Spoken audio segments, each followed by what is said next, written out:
ہے میرے کشمیری بھائیوں، اے میری ماں و بہنوں، دیکھو میں نے شروع میں کہا یہ سارے لیڈران جا کر ایک دوسرے کو برا بھلا کہہ رہے ہیں، آج ان کے پاس بتانے کے لیے کچھ نہیں ہے کہ انہوں نے لوگوں کے لیے کیا کیا ہے۔ مصطفیٰ کمال آج تمہارے سامنے کھڑا ہے، یہ کراچی دنیا کے 121 ملکوں سے بڑا شہر ہے، 121 دنیا کے ملکوں سے بڑا شہر ہے۔ اس کراچی کو اللہ تعالیٰ نے میرے ہاتھوں سے بنوایا۔ آج میرے جانے کے بعد 10 سال ہو گئے مجھے اس جگہ کو چھوڑے ہوئے۔ آج دنیا کے 4 بدترین رہنے والے، دنیا کی رینکنگ میں دنیا کے 4 بدترین رہنے والے شہروں میں شامل ہے، جہاں پر انسان پوری دنیا میں بدترین حالات میں ہے۔ میرے زمانے میں یہ شہر دنیا کے 12 تیزی سے ترقی کرنے والے شہر میں شامل تھا، دنیا کے تیزی سے ترقی کرنے والے شہر میں شامل ہو گیا تھا۔ ہاں مسائل تھے، لیکن یہ شہر جانتا ہے، اے کراچی کے لوگوں، اے کراچی میں رہنے والے کشمیریوں،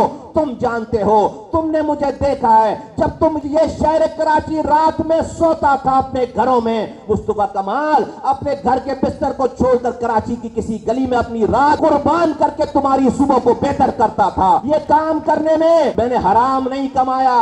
آج میرے مخالفین عہدوں پر بیٹھے ہیں، آج مجھ پر میں نے اپنے ہاتھوں سے، میرے رب نے 300 ارب روپے خرچ کرائے، آج میرا دشمن بھی مجھ پر 1 روپے بھی حرام کمانے چوری کرنے کا الزام نہیں لگا سکتا، لگائے گا تو ثابت نہیں کر سکتا۔ اگر میں نے حرام کمایا ہوتا تو آج اس شہر میں نوٹوں کی گڈیاں لے کر کشمیری جو دوسری پارٹی کے امیدواران ہیں، وہ نوٹوں کی گڈیاں ہاتھوں میں لے کر میرے کشمیری بہن بھائیوں کی غیرت کو خریدنا چاہتے ہیں، ان کو کیش پیسے دے رہے ہیں، ایک ایک ووٹ کے 10-10 ہزار روپے دے رہے ہیں، ہزاروں روپے دے رہے ہیں، لیکن میں جانتا ہوں یہ میرے کشمیری میرے بہن بھائی، یہ انڈیا کی لالچ، یہ انڈیا کے ظلم و ستم کے آگے نہیں جھکے نہیں بکے۔ یہ لوگ، یہ میرے بہن بھائی، یہ میرے کشمیری انشاءاللہ تعالی حق کا ساتھ دیں گے۔ آج یہ جو نوٹوں کی گڈیاں لے کر پھر رہے ہیں، اگر مصطفیٰ کمال نے حرام کمایا ہوا ہوتا تو آج وہ اپنے کینڈیڈیٹ شبیر احمد خان کو بھی نوٹوں کی گڈیاں دیتا اور کہتا جاؤ ووٹ خریدو۔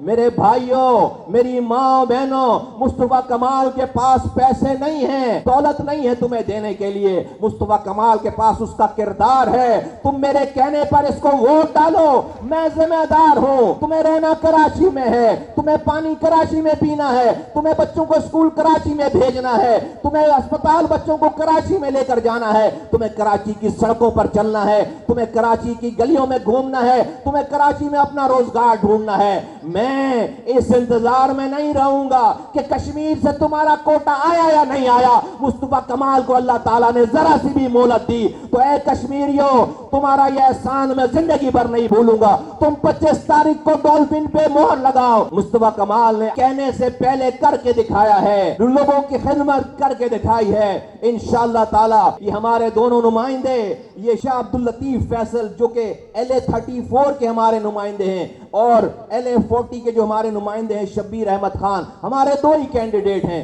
ان دونوں کینڈیڈیٹ کا جو حلقہ ہے وہ کراچی سے شروع ہو کر پنجاب اور بلوچستان اور سندھ کا تھوڑا سا ہے۔ یہ LA40 میں 4200 ووٹ ہیں، 3500 ووٹ کراچی میں ہیں۔ میں کراچی کے رہنے والے 3500 ووٹروں سے یہ کہنا چاہتا ہوں، کشمیری ووٹروں سے، یہ 2 نمائندے ہمارے پاس سرزمین پارٹی کے کشمیری اسمبلی میں جا کر بیٹھیں گے۔ میں اللہ کو حاضر ناظر جان کر کہتا ہوں، خدا کی قسم پوری اسمبلی ایک طرف اور پاس سرزمین پارٹی کے 2 نمائندے بالکل الگ نظر آئیں گے، ایک طرف ہوں گے، کیونکہ ان کے پیچھے سچائی ہے، کمٹمنٹ ہے، لیڈرشپ ہے، آرگنائزیشن ہے۔ میں تم سے وعدہ کر رہا ہوں، میں تم سے ووٹ مانگ رہا ہوں، میں تم سے التجا کر رہا ہوں، میں تمہیں آواز لگا رہا ہوں۔ 25 تاریخ کے بعد ہاں میرا نمائندہ، میرا کینڈیڈیٹ ذمہ دار ہوگا، لیکن میں یہ نہیں کہوں گا کہ شبیر بھائی میری بات نہیں سن رہا یا یہ برا نکل گیا۔ میں ہوں ذمہ دار، اگر یہ اچھا کرے گا تو اس کا کام ہے، اور خدا نہ خواستہ اس سے کوئی برائی ہوئی تو مصطفیٰ کمال میں اتنا جگرا ہے،